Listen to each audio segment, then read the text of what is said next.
Face à une équipe bretonne bien fébrile, les joueuses des Landgenusson montrent d'entrée leur supériorité.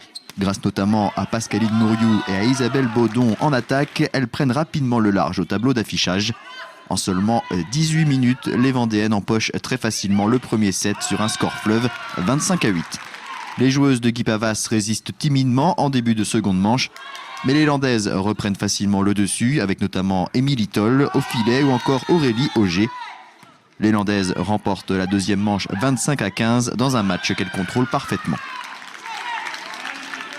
Les deux premiers matchs sont excellents. Hein. S'ils continuent comme ça, je pense qu'en 3-7, on va bâcler ça, hein. J'espère. Début du match se passe très bien pour les Landes. Hein. On s'aperçoit que elles ont envie de jouer et surtout envie de gagner.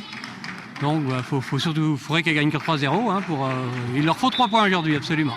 Il n'y a pas beaucoup de résistance en face, c'est un petit peu dommage. On a un match un peu trop facile, quoi. Hein. Le scénario est le même dans le troisième set. Les Bretonnes n'y sont plus depuis bien longtemps et les Landaises se régalent.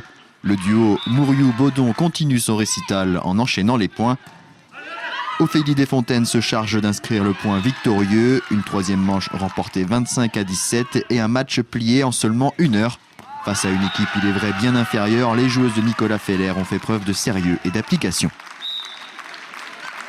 On était au-dessus, c'est clair et net. Voilà, on ne va pas non plus raconter des histoires, mais on fait le match qu'il fallait faire. Ce qui est important de toute façon, c'est les 3 points. Alors c'est vrai que pour les spectateurs, ça n'a pas été le plus beau des spectacles, hein, c'est évident.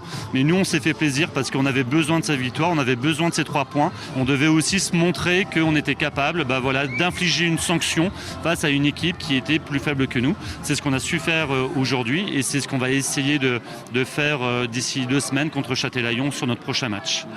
En réitérant ce type de prestation, les Landgenusson devraient logiquement venir à bout de leurs 2 prochains adversaires, Châtelaillon-Plage et Laval, qui occupent les 2 dernières places du classement.